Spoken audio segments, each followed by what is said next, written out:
HalioDx, with part of their work around the Immunoscore and diagnostics, will be presenting part of the work that they've been doing in terms of looking at the integration of Immunoscore and immunotherapy diagnostics as it relates to colorectal cancer. So we're super excited to have Fabian and her team join this morning, which is meant to be a primer coming into ASCO, as we're going to be spending some time as the immunotherapy work group at ASCO, really thinking about some of the trial design in the United States to help really think HalioDx and others about how to move forward in this specific area as we consider the idea of integration of Immunoscore and immunotherapy.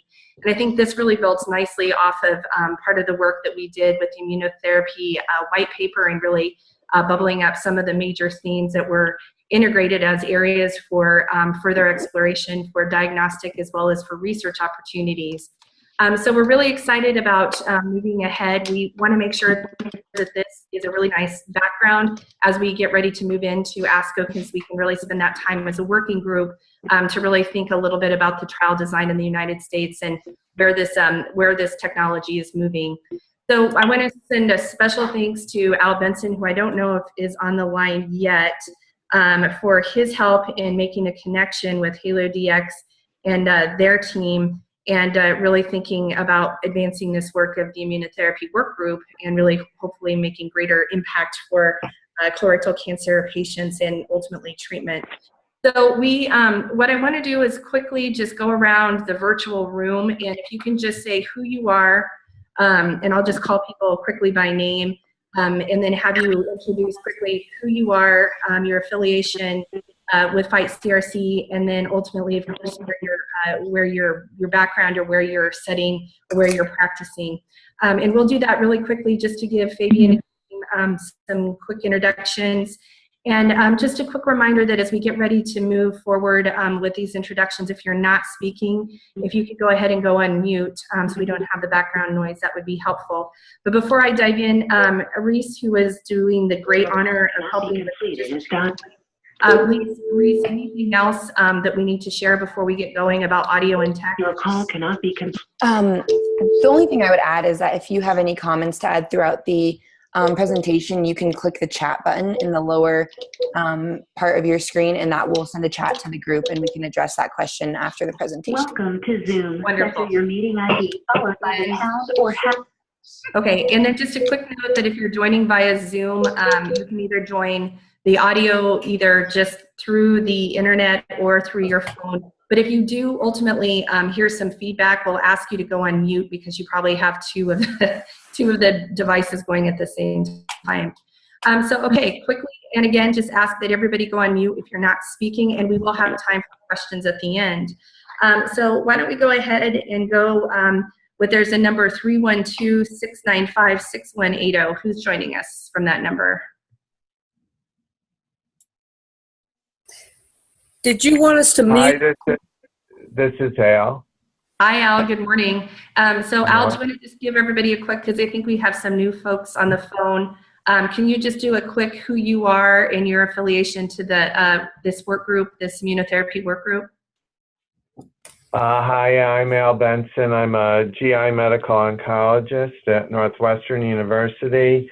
I am on the advisory board for Fight Colorectal Cancer, and have served as co-chair for the colon immunotherapy group that resulted in the recent publication, and continue to participate with the advisory as we look for further work in immunotherapy. Okay, great. And Al, I think you might not have joined yet, but I had early on praised your, commended your work in terms of connecting us to HalioDx and putting some of the topics that were ripe for discussion in front of us. So thank you so much for that. Lyra, I see you on screen, and can you quickly introduce, and then I'll have you go on mute after you introduce. Okay, I'm Lyra Chitwood, and I was the mother of an early onset cancer victim at 35 who died, and I got involved with Fight Colorectal Cancer, and I am going to be working with the MSS Clinical Trial Database. Awesome. Thanks so much, Lyra, for joining. Dennis Anand? Yeah, my name's Dennis Ahn. I'm a gastroenterologist in Denver. I've worked with Andy for a long time, worked with Fight CRC for maybe a couple of years. My primary interest is in colon cancer prevention. And so I'd be keen to know what we know about the immunologic events early in the process. Also interested in early onset colon cancer and carcinogenesis in general. So this is an important topic for me. Awesome. Thanks so much for joining this morning. Dr. Goldberg? Andy, it's Al. Yes. Sorry, I got disconnected. I'm back on. Okay, Good great. morning. Thanks, Al. This is Rich Goldberg. I'm the Cancer Center Director at West Virginia University and a clinical trialist who has served on the Fight CRC medical board for many years. Great, and thanks, Dr. Goldberg. He's going to be giving our post-GI ASCO wrap-up and did a great job at calling Congress, so thanks, Dr. Goldberg, for all the great contributions. Let's see, I have someone as Mahoney, I think, well, I guess there's Mahoney. I'm not sure what the last part of the name. Who's on? Frank Rousseau, John Hopkins. Okay, great. Patrick Mahoney, there we go. Patrick Mahoney from NCI is on. Thanks so much for joining. Karen, I see someone under the name Karen. Can you please introduce? That's me, Karen Whaling. Can you hear me? Yes, Karen, got you. Okay, I am a research advocate with Fight CRC. I'm a 7-year colorectal cancer stage 4 survivor. I'm a member of the Colorado IRB and a member of the Colorado CRC Task Force. Great, thanks for joining. Okay, Heather Hempel. Hi everyone, this is Heather Hempel. I'm a cancer genetic counselor at Ohio State University, and I've done a lot of research on doing universal tumor screening for Lynch syndrome using microsatellite instability testing. That might be relevant here, and I've been on the medical advisory board from Fight CRC for a number of years. Okay, Thanks. Great. Thanks so much, Heather, for joining. Nancy Roach. Sorry, I was on mute. I'm Nancy Roach. I'm a research advocate with Fight CRC, and I'm on the board of directors. Thanks so much, Nancy, for joining this morning. Michael Morris. Yeah, hi, this is Mike Morris, GI medical oncologist at Duke University Medical Center with an interest in immunotherapies, and I was one of the authors on the roadmap manuscript that Al mentioned earlier. Thank you for letting me join. Thanks so much for joining, Mike. Okay, we have Dr. Benson. Frank, I think, is joining from Hopkins. Yeah, Frank Rousseau from Hopkins, yeah. Tumor immunology and working on colorectal cancer. Okay, great. And I know Cindy sent her regrets, but said you were joining to represent. So thanks so much for that as well.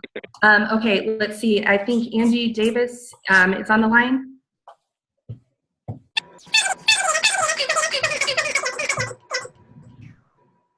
Wow, Angie, that was really amazing. That sounded like Mickey Mouse on stage.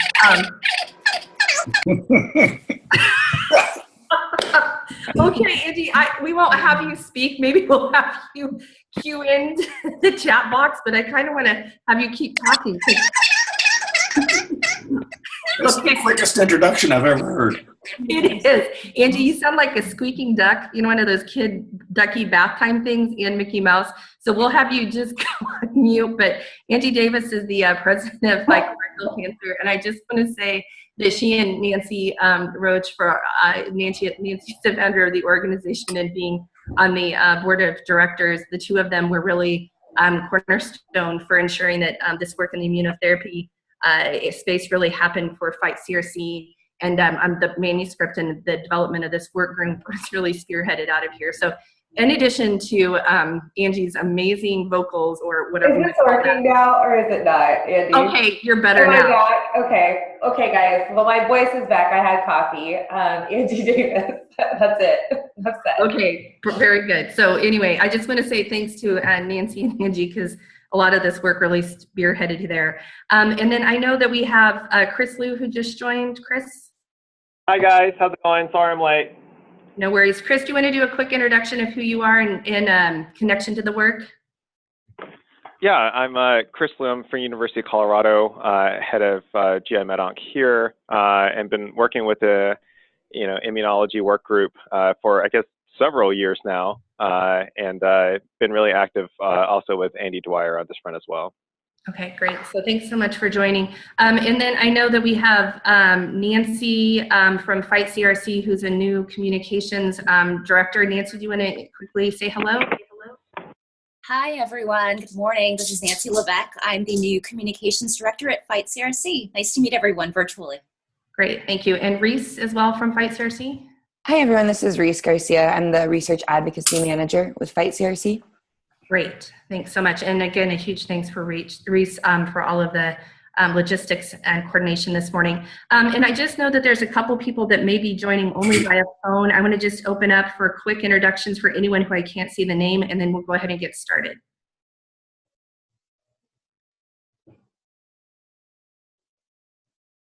Okay.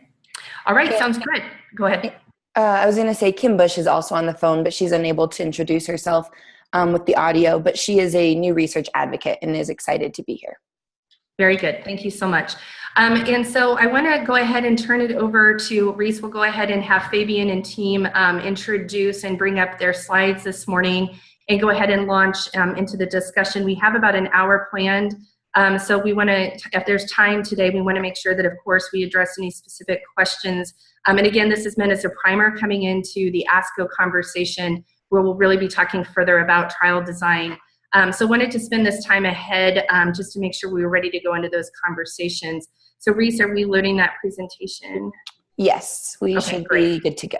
Okay, and I do want to spend a special thanks to the research advocates who are joining in. As noted, that we have a number of people who, through the Research Advocacy Training and Support Program, affectionately known as RATS, we have a number of folks who are really becoming quite adept at learning the science background and to really integrate the patient voice in a lot of the work. So we're really excited to have the research advocates on. And I just might also mention Gordon Cole, who really did, with a legacy gift, give some of the private funds from his estate and family after he passed to really help generate a lot of this work. So just a reminder of the great contributions of the research advocates, and so much thanks for all the RATS and research advocates being on. So with that, Fabian and team, I didn't introduce you, but I'd love for you guys to introduce yourself, and we'll jump into the today's slides. Yes, thank you, Andy, and good morning to everyone, and thank you for the organization of this call. I'm very happy to discuss with everyone in this group. So Fabienne Hermit speaking. I'm one of the co-founders of HalioDx, and I will tell you more about our Immunoscore development. And I'm here today with Karim Belaloui, Medical Director, and Aurélie Cato, Director of Medical Affairs. So I can start with the presentation on Immunoscore, and with the slide number 2, please. The objectives of this meeting today is to briefly describe the Immunoscore colon and the clinical needs and targeted population, and to present to you the clinical level of evidence and discuss what could be the future studies that we could initiate to collect more clinical evidence and clinical utility data on Immunoscore colon. Slide number 3. So here are the objectives, and we would like to get your opinion on 2 different items. So the first one is how Immunoscore colon can improve stage 2 and stage 3 colon cancer risk assessments. And I will present our current strategy to increase the clinical level of evidence, to include Immunoscore into routine clinical care. And I would like to have your feedback on the relevance and how to further improve the clinical utility.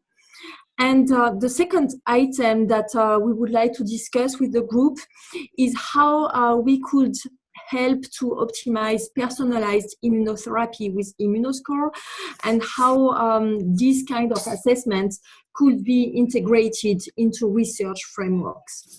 So these are the 2 points that we have discussed previously with Dr. Benson, and that we would like to discuss during the meeting at ASCO. Next, please.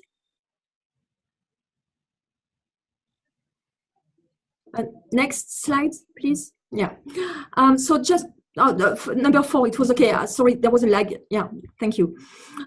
So as you know, there were many scientific publications around the role of tumor infiltration and the impact on survival, and the association between lymphocyte density, infiltration, and survival has been described in many cancer types, in primary cancers or metastatic stages, and the clinical evidence has been underlined in many papers in colorectal cancer, and it has been the rationale for the development of Immunoscore in colon cancer first.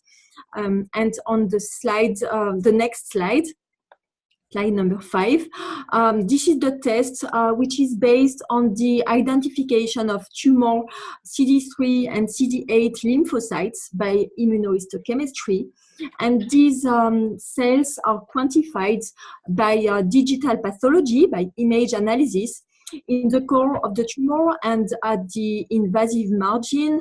And it allows to compute a score, the Immunoscore, that predicts the risk of relapse and the survival of the patients.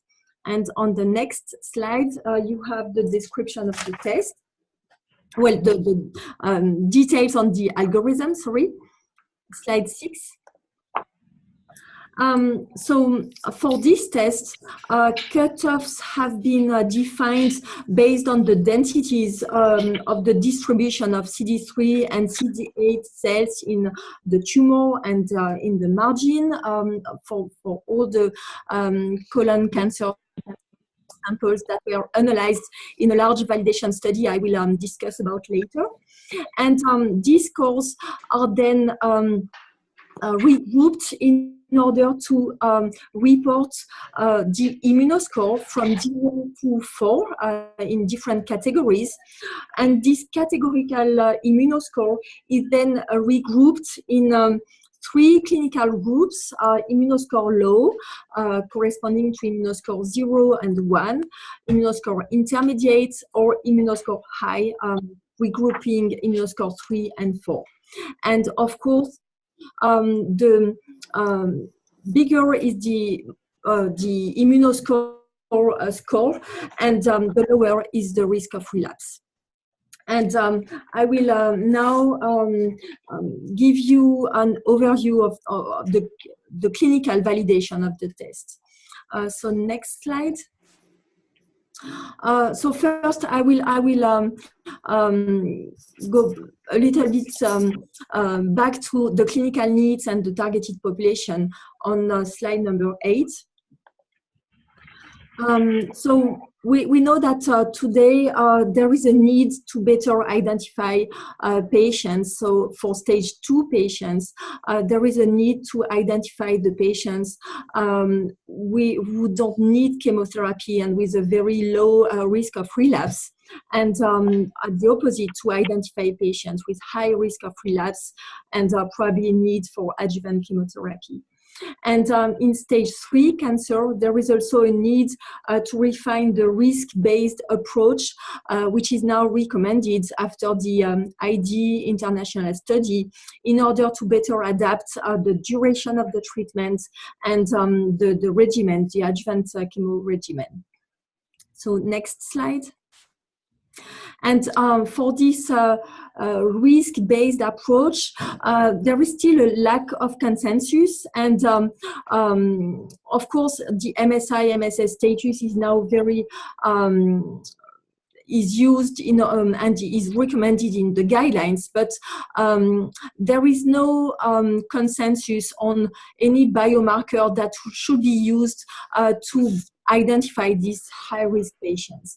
And in stage 2, the pathological factors that should be assessed are known, but depending on the guidelines and the countries, etc., there is no clear consensus on how the high-risk patients should be identified and what are the recommendations for adjuvant chemo. And for stage 3, there is as well a discussion on what are the best predictor of relapse. Is it the T4, N2 stages, or only the T4 or N2? And I think that based on a SurveyMonkey that was presented at ASCO GI, it was after the ID international study based on 80 responders in the US. Well, for instance, 70% of the physician treats for 6 months with FOLFOX or CAPOX the T4 stage 3 patients, while almost all the patients with N2 tumors are treated with 6 months of FOLFOX. So it shows that there is still a disparity in the treatment options, and there is no consensus in the community. So we think that there is a need. Fabian, can I ask you? Yes? Sorry? I'm sorry about that. I just wanted to ask, before we moved on from the slide, we got one question in the chat that was asking if BRAF shouldn't BRAF mutation be considered a prognostic marker? So while we're on this slide, did you want to address that quickly? For stage 3 patients, yes, it's in a discussion, and it's one of the factors that are now mentioned that should be assessed.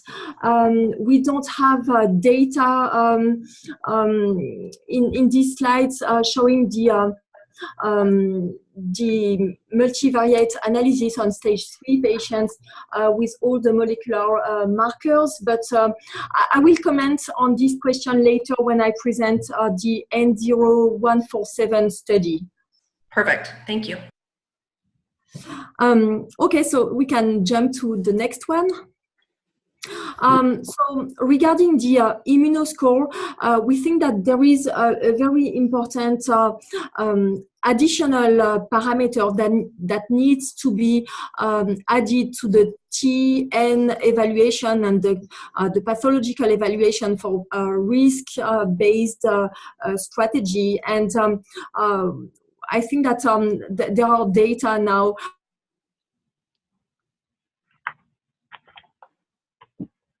new components of classification of cancer. So together with all these factors in order to predict the risk of recurrence for the stage 2 and stage 3 patients.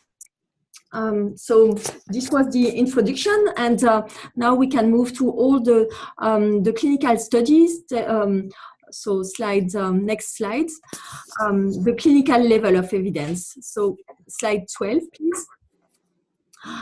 So this is quite a complex graph, but it shows the work that was initiated in 2006 on Immunoscore by Jérôme Gallon and his team. And they published a series of retrospective studies on different series of patients. And on the right, they initiated a large validation study that was just published last week in Lancet, and I will comment on this study. And we also ran a validation study on N0147 stage 3 patients. And I will present briefly the validation studies that are ongoing on the French ID patients and the Prodige 13 patients. It's a French clinical study. And I will discuss about the prospective studies that are planned and what we could do further to continue to study the clinical utility of Immunoscore. So slide 13. So this is the large international validation study that was published last week. It's based on 14 different expert centers from the US, Europe, Asia, that collected more than 3,500 patients with stage 1, 2, 3 colon cancer.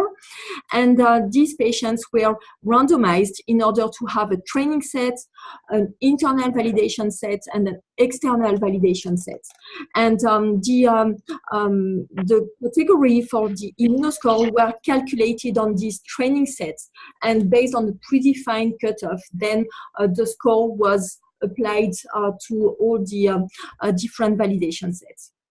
So what you can see that the patients with high immunoscore, so high immune infiltrates, have the lowest risk of recurrence, as it is shown here, with 8% of recurrence in the high immunoscore group versus almost 30% of recurrence in the low immunoscore group, so the black curve. Next slide. You can see in this multivariate analysis that all the Immunoscore categories were significant. It's on the bottom of the slide, and T stage and N stage remain significant, whereas all the other existing risk factors are no longer significant. Next slide. What is very interesting in this study is that they were able to collect the MSI, MSS status of more than 1,500 patients. And they showed that patients with high immunoscore have prolonged survival, DFS here, whatever is their MSI status. And it's the case for the patients included in this graph, so stage 1, 2, 3 patients. And in the supplementary data of the Lancet paper, it is shown as well for stage 2 patients only with the same performance. So I think that's a very interesting data and a very interesting graph. Next slide. Oh, there is a question, I think. Was MSI a prognostic marker in univariate analysis? This is a good question. I don't have the paper. It was quite a complex paper just published last week, so I will respond to this question later.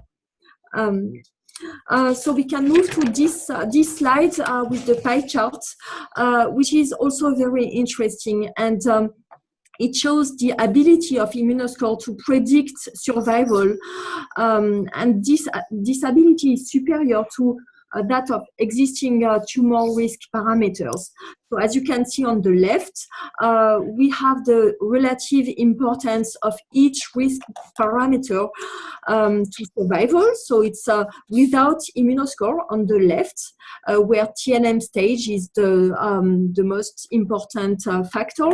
And when you add Immunoscore, as you can see on the right, well, Immunoscore takes the biggest piece of the pie chart here in this graph.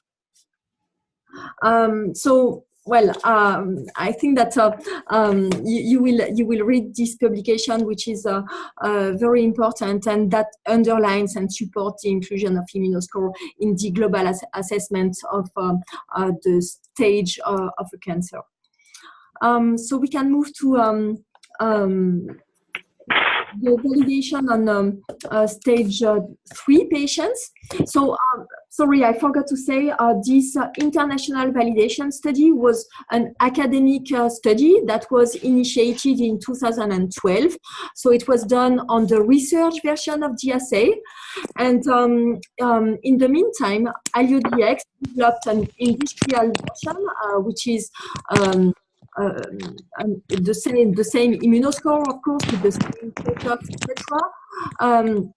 And we did some equivalent study, and we ran the clinical samples that were archived during the N0147 clinical study in order to validate the Immunoscore in this population of stage 3 colon cancer patients.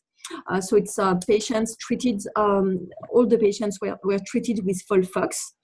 And again, the score was calculated with predefined the same predefined cutoff. And we collected the results for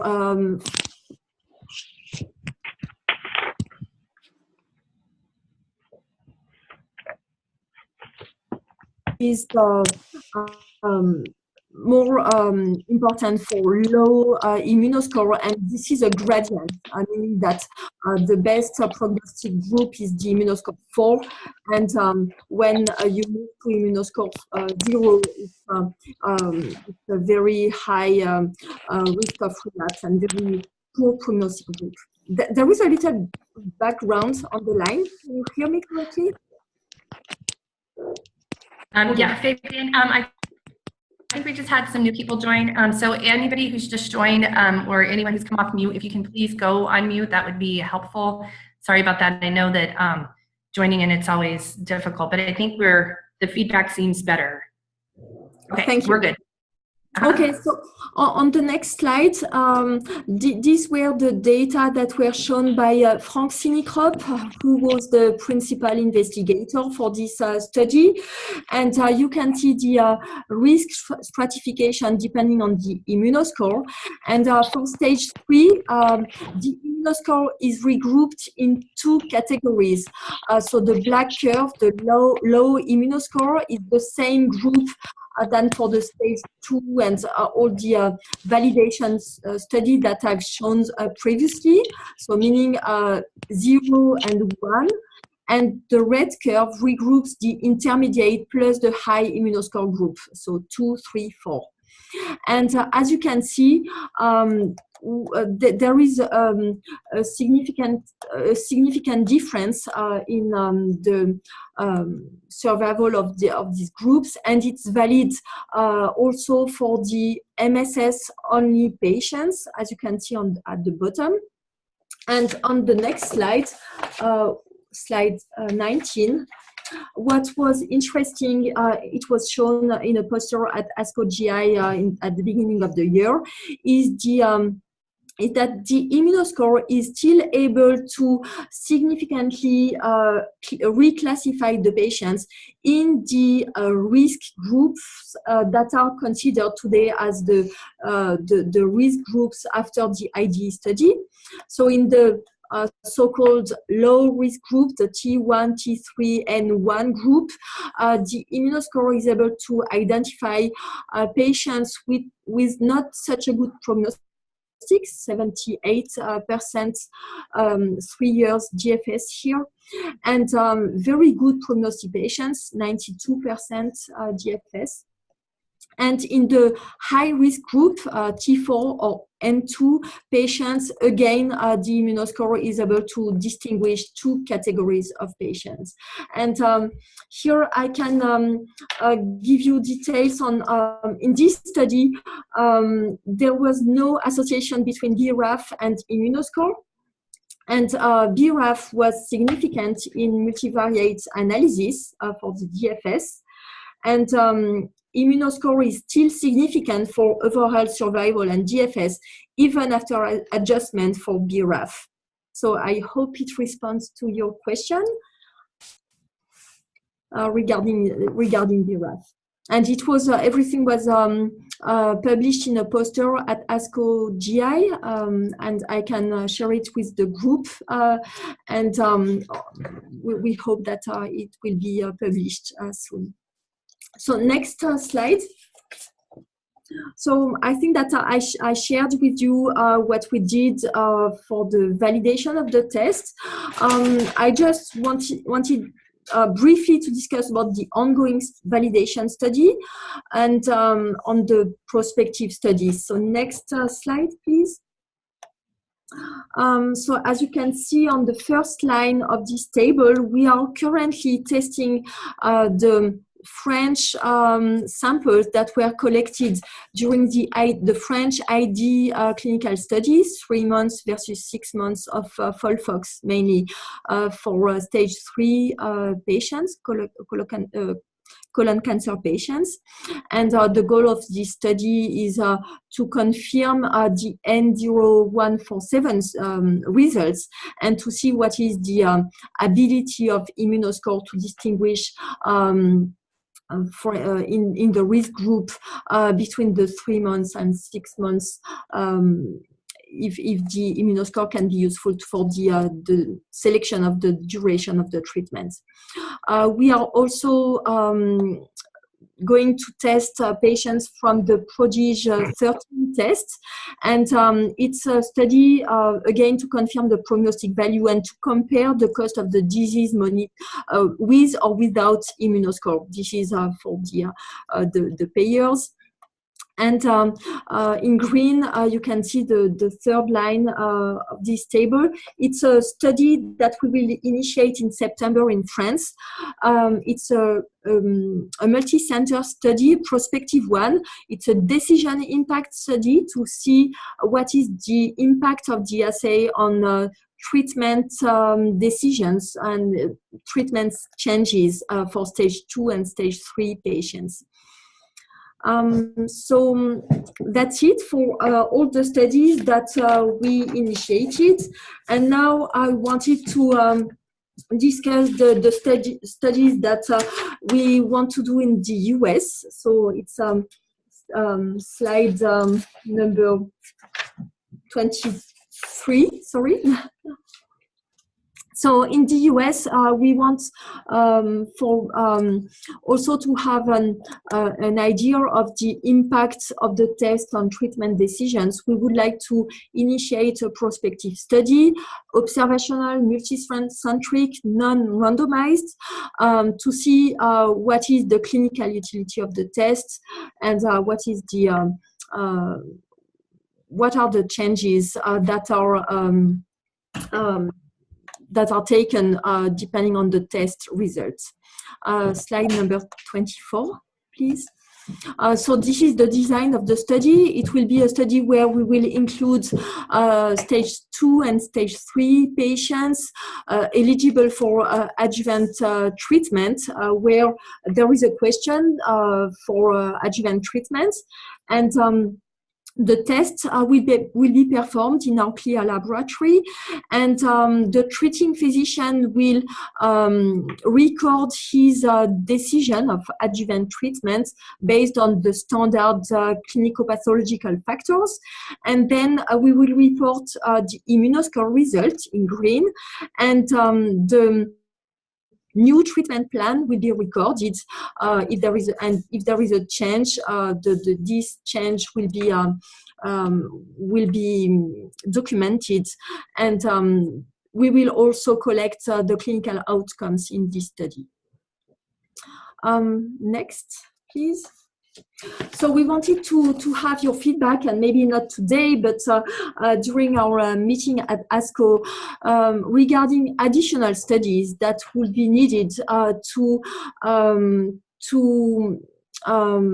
prove that the clinical value of the Immunoscore can benefit the patients and improve their clinical outcomes. And I think that the most important is the studies on, especially on stage 2 patients, which may show that the high risk of relapse patients that are identified with Immunoscore are the patients that can be treated with adjuvant treatment and which benefit from the adjuvant treatment. And this is the missing part of the data that we have collected so far. So I wanted on the next slide to illustrate, we don't want to launch a randomized prospective study on the Immunoscore and collect clinical outcomes in 5 or 10 years. what we would like to do is to see if in existing studies or studies that are going to be started, if the Immunoscore can be added in the risk assessment of these patients in order to see if the Immunoscore can be an additional marker to predict maybe the risk of recurrence. And I put on this slide, I copied and pasted the design of a study. I don't know, it's just an example. I don't know if the study will start, or I don't have any information on this study, but it was an example to say, well, today some prospective studies are going to be initiated, for instance, to study if patients can be treated depending on their positivity for circulating tumor DNA after surgery. And we know that the patients positive for ctDNA after surgery are only 10%. And well, it will be maybe interesting to see if all these patients have a low Immunoscore, and in the patients with no detectable circulating tumor DNA, maybe the Immunoscore can be useful to identify the patients who are going to recur and who are not identified with circulating tumor DNA. So it's just an example of such well, a design that we could use in order to see the predictive value of Immunoscore. Next slide. And well, we wanted to discuss with the group if there are additional collaborations where we could maybe study archived samples from patients included in retrospective studies, or if we could maybe work on planned clinical trials in order to demonstrate Immunoscore predictive value. There is a question popping on. Oh, sorry, it disappeared, but I think it was regarding the MSI population. I don't have the question again in front of me, so maybe we can take questions at the end. Sure, that's great.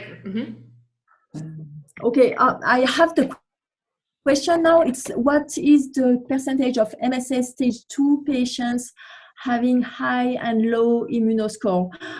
This is a good question. I don't have I have the answer in the Lancet paper. I take it for the end. Okay, so maybe we can move to the second item that I wanted. Oh yes, it's a conclusion of on this the utility of Immunoscore in the risk assessment for stage 2 and 3 colon cancer patients. So we think that there is still a few steps to introduce Immunoscore into guidelines, into recommendations, and implement in routine care. But we think that we have some very strong supportive data, and we will be happy to collaborate with you in order to collect more evidence. Next slide, please. So this is the second item I wanted to discuss, is how we could use Immunoscore in order to better select patients for immunotherapy. And as an introduction on slide 30, well, it's a crowded landscape, and we know that there are hundreds of studies in immunotherapy studies, and the big question is who to treat and when to treat.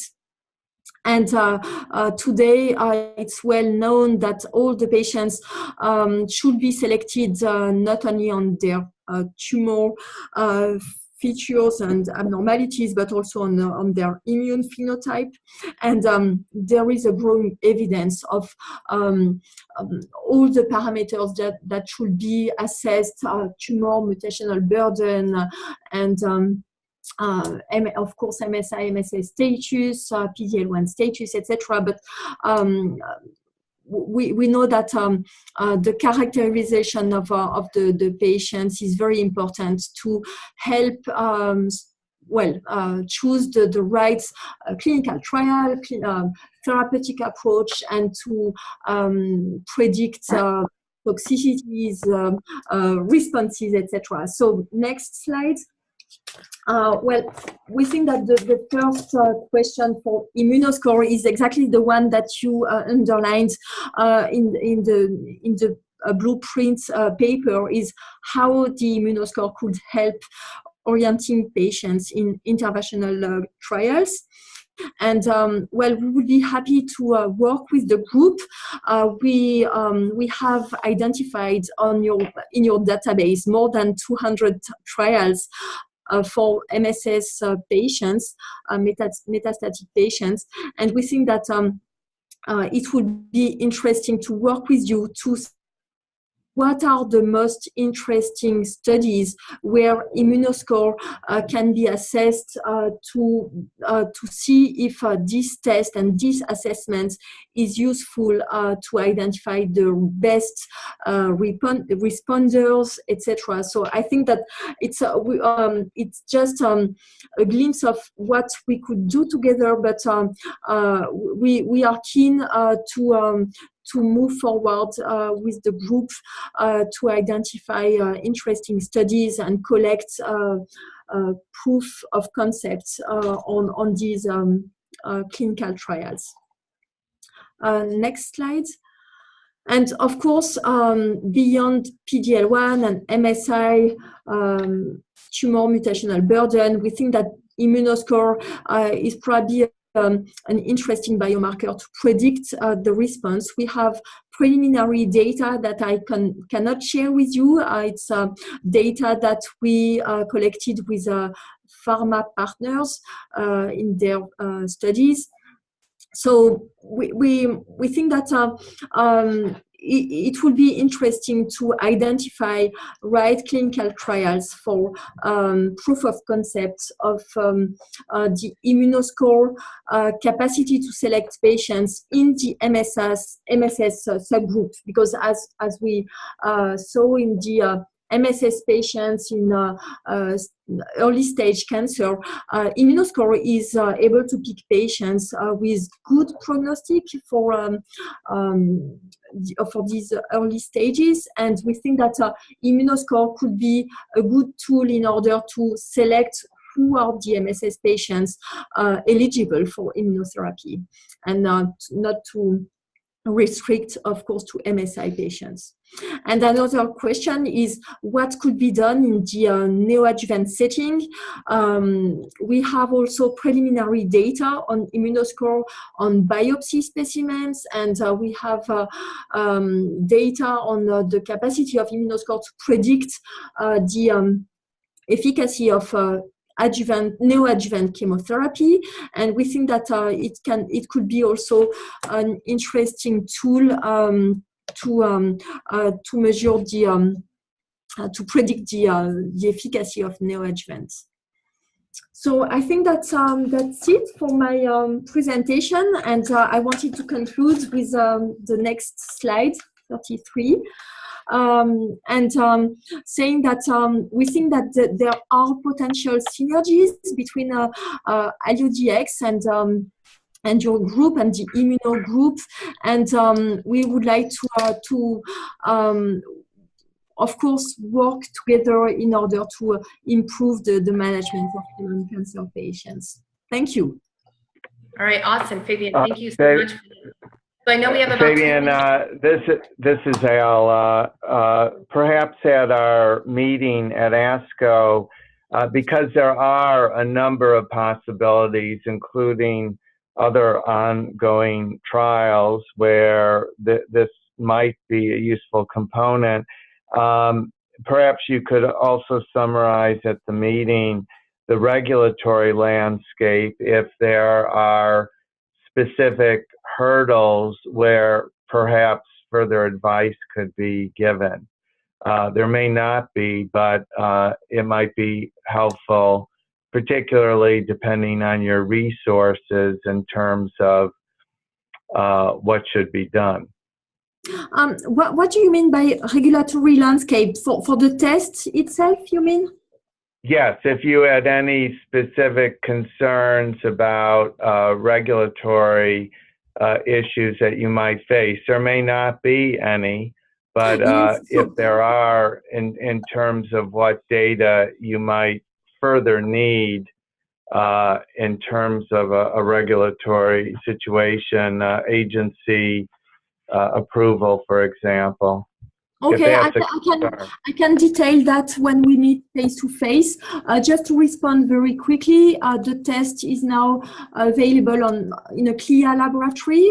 We have a lab in France, and we will soon open a lab in the US to provide the test as a CLIA lab, as a CLIA test.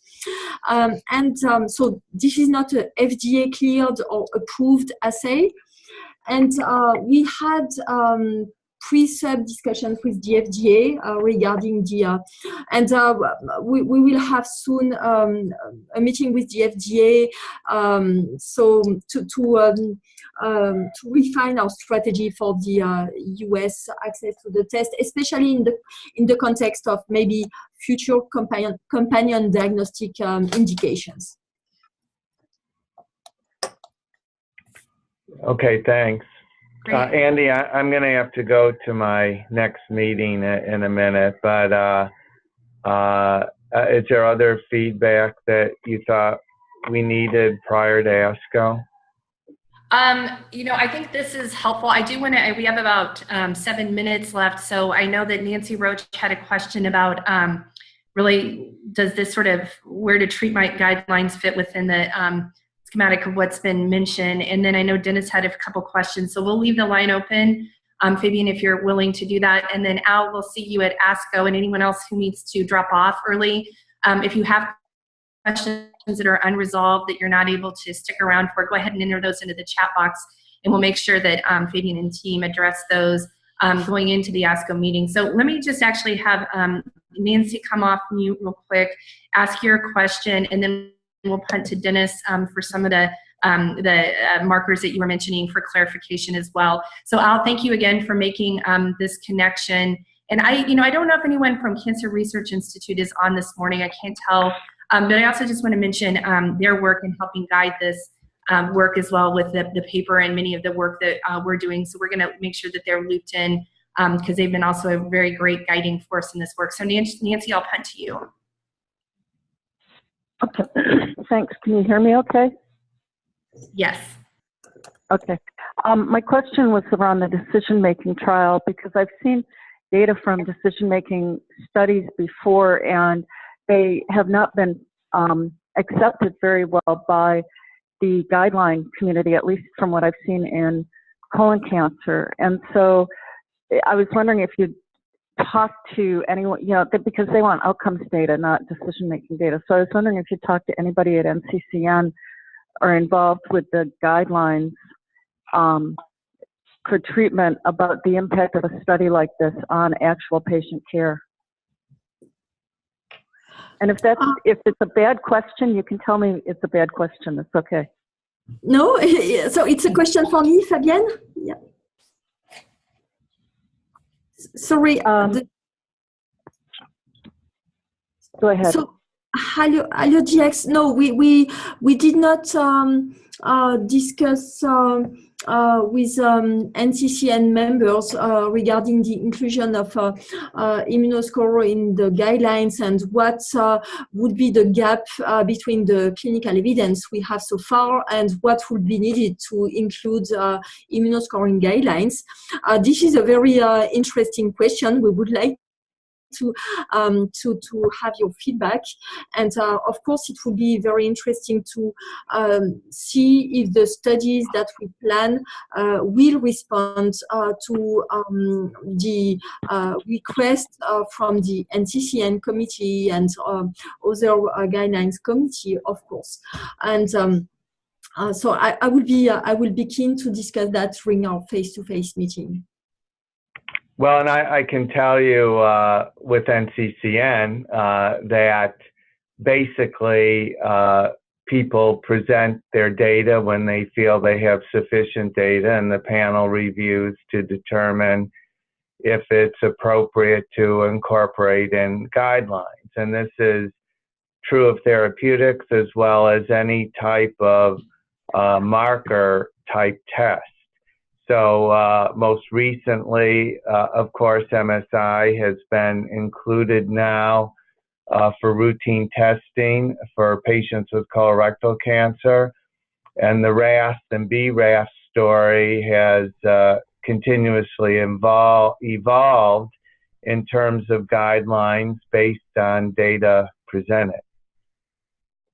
So in terms of Immunoscore, it's when there, for example, in your case, Fabian, if you felt you had sufficient data, those data can be submitted and presented to the panel. Yes, I think that we were waiting for this very important publication that was published last week in Lancet on this international validation, and it underlines and supports the inclusion of Immunoscore in the staging of the tumors, and I think it's a step for us in order to support the inclusion of this test in routine, and. So I will be happy to discuss that further, maybe at ASCO. Great, thank you so much. And so I want to give, I know Dennis had some questions too. So Dennis, as we wind out, I just wanted to make sure if you wanted to, I know that Fabian addressed a couple in referred to the Lancet article, but Dennis, I'll open up the line for your specific questions. Yeah, I just have two. One is related to really the process of doing immunohistochemistry and its reproducibility. Have they all so far been done in one laboratory, in a single laboratory? And if so, what's the data to show the validity between laboratories? And the second is there a difference between the leading edge and a core?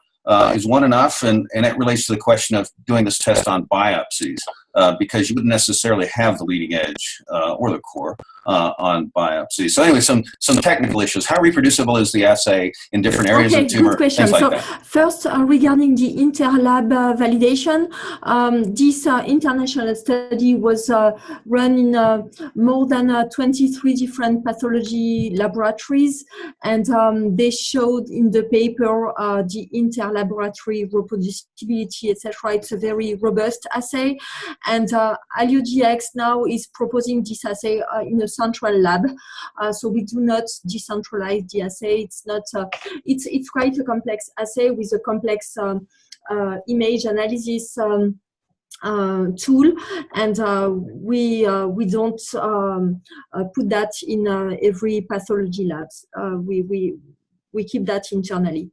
And regarding the biopsies, this is why we need to collaborate with you, because there are studies today showing that the Immunoscore can be useful to predict the efficacy of neoadjuvant treatment. There was a paper in 2014 on rectal cancer, and the Immunoscore was done on biopsies, on diagnostic biopsies. But of course, we still need to demonstrate on other kind of biopsies, and we don't have all the analytical studies that we did for Immunoscore on primary. We don't have inter biopsies data, etc., reproducibility. We need to do that. It's something that needs to be assessed, and I think that the difficulty is, of course, the availability of samples, and all these questions are very important for the inclusion of Immunoscore in the assessment of immunotherapy treated patients. Yes. Thanks for that. I should say that it's really interesting area. It's really impressive data that you've gathered thus far. So thanks for presenting it. My last question is totally different, and it's about adenomas. Is there a spectrum of Immunoscore in colonic adenomas as a function of progression, size, advanced histology, histologic type? Have you looked at adenomas at all, or polyps at all?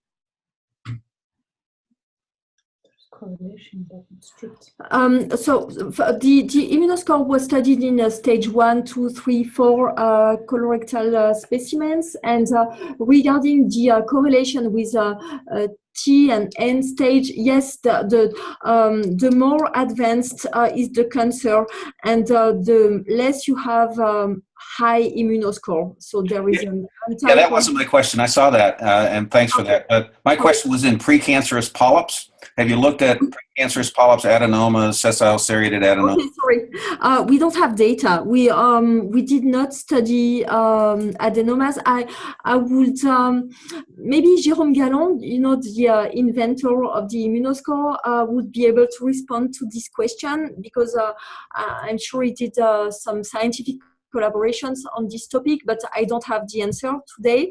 I hope that Jérôme will be able to join our face-to-face meeting at the end of ASCO, and he would be able to respond.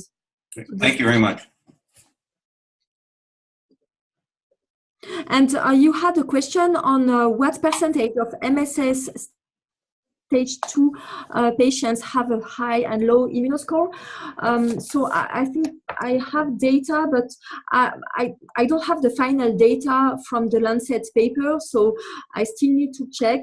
But in MSS patients, there is around 30% of patients with low immunoscore. But I need to check these numbers in the final publication. Thanks. I can look at the Lancet paper too. I'm glad to hear about that paper. Okay. Okay, great. I know that we're just a couple minutes over, but if we have people hanging on the line, I'll just take that as a means that you have time. Does anyone actually, I just want to make sure, I don't know if Heather is gone. Heather, Nancy, let's see, Frank, Chris, Lou, the research advocates. I'll open up the line for any other questions just in case you weren't able to key them in. And then if we don't have any, then we will wind down. Well, we certainly have time at our ASCO face-to-face meeting, so I'll hold my questions until then. Okay. Okay. And just a question from my side. How do you want to organize the session at ASCO? What should we prepare? Is it an open discussion based on what I presented today? So people will have all the information and the data. And do you want us to prepare more slides or to advance in our search for clinical trials? How do you want to organize this meeting? So let me just say this, Fabienne, I know that there's several people who weren't on today who will be coming in. So we will post this backgrounder and people can watch ahead of time, knowing that not everyone will probably spend the time going in. So let me just ask, I would ask Chris and others who have, and I don't know if Mike Morris and others who've attended. Chris, I'll punt to you because you're going to save some of the questions and thoughts. What do you think would be the best structure for the meeting itself?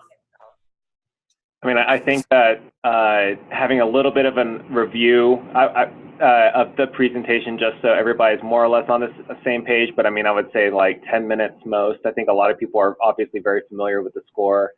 And then I think open it up to questions after that, and that'll give us a chance to kind of discuss this and see areas of collaboration and obviously areas where we want to see additional studies performed. Okay. Okay, good. And Frank, I know that you have attended several of the meetings and the like. Frank, and others, any other thoughts? Or Heather, I know, and I don't know if Al's still on. We can, and then Fabienne, we can work with you directly to also just make sure that we're using the time based on the feedback from today offline as well. But any other comments about how we structure the ASCO meeting? Nancy, I don't know if you have any other thoughts as well, but I'll open up just for any final comments, thoughts before we close down today. No, for me, I'm good. Okay. I think this is good. I think people will think of additional questions over the next week. Okay, sounds great. Okay, so everybody, thanks for the time today. And a quick note, Reese, remind us, and I know I sent this out, but I haven't put it to memory yet. when we're meeting at ASCO, and just remind us the specifics if you don't mind. Sure. Excuse me. It's June 5th, and it'll be at 7 a.m. Central Time at 14 Parish, which is just across the street from the McCormick Center. And there will be a call-in option for those that are not able to make it in person. Okay, great. And we will have a light breakfast available, but I think I'll add in there in our next update that it's right across, because getting around at ASCO is always part of the challenge. So with that, I think we will go ahead and close. I don't know if Angie is still on or others, but I think we are good to go. Fabian, thank you so much for all of your attentiveness, this great detail.